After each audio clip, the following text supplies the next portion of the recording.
Halo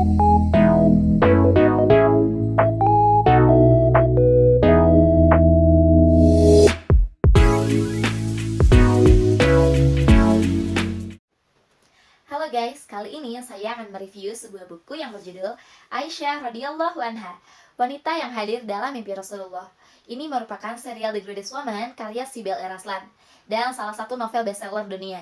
Buku ini diterjemahkan dari bahasa Turki oleh Ahwad Nur Ikhwan Takwim. Dan ini merupakan buku cetakan pertama pada tahun 2015 dan diterbitkan oleh Kaisa Media. Untuk ketebalan buku ini ada 438 halaman. Kisah awalnya dimulai dari masa kecil Aisyah yang lahir di keluarga pedagang yang sukses. Masa kecil Aisyah terbilang bahagia, dan kehidupan keluarga Aisyah mulai terguncang ketika Muhammad menyatakan dirinya sebagai Rasul dan Nabi di Mekah.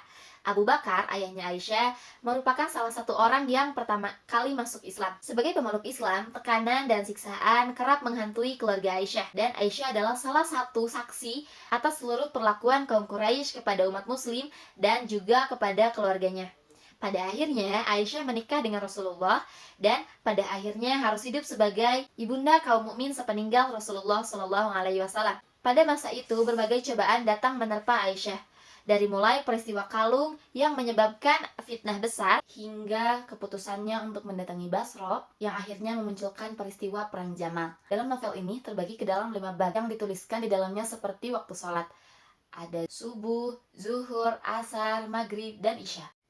Kelebihan dari novel ini adalah novel ini menggunakan kata ganti orang pertama tunggal yaitu aku, yang artinya Aisyah sendiri menceritakan kehidupannya sendiri tanpa ada perantara orang lain. Maka dari itu, ketika kita membaca novelnya, kita merasa dekat dengan sang tokoh utama. Selain itu juga pada novel ini bercerita tentang Aisyah dari sejak kecil sampai kisah rumah tangganya dengan Rasulullah, bukan diceritakan dari sisi agamanya saja, akan tetapi diceritakan kisah Aisyah sebagai seorang pribadi yang luar biasa.